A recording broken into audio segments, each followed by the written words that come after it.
Mamayang madaling araw na ang laban ng Tokyo Olympians na sina Heidelin Diaz at Elrin Ando sa World Weightlifting Championships. Si Ando susubukang bumawi mula sa kanyang mga medalist performance para buhayan ang kanyang tsansa sa susunod niyang Summer Olympics. Narito ang ulat ni Kea Asuncion.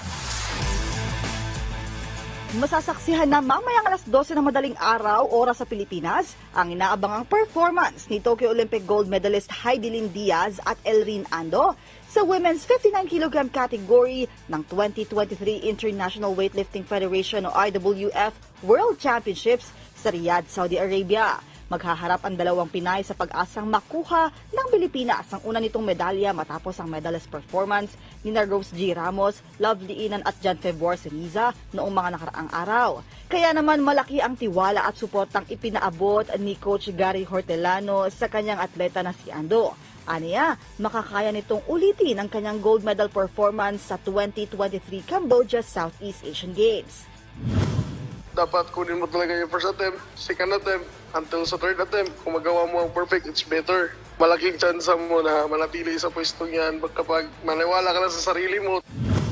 Ito na ang ikatlong Olympic qualifier ni Ando at kailangan nitong makabawi sa pagkakataong ito kung nais niya pang maipagpatuloy ang laban sa 2024 Paris Olympics. There's a time na nag-zero kami sa game, but it's not mean na wala na pag-asa.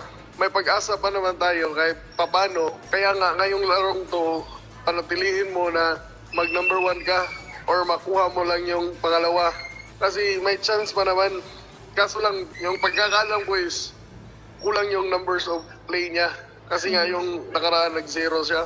Pero sabi ko sa kanya, it doesn't matter nga nag-zero ka. It means na you're not qualified. You're still qualified. Just keep it up and win this game. May 10 iba pang makalalaban sina Ando at Diaz sa kanilang kategorya na kinabibilangan ni Lu Shifang ng China, Camila Konatop ng Ukraine at Yenny Alvarez ng Colombia na nasa top 3 ngayon sa Olympic qualification rankings. Kea Asuncion, PTV Sports.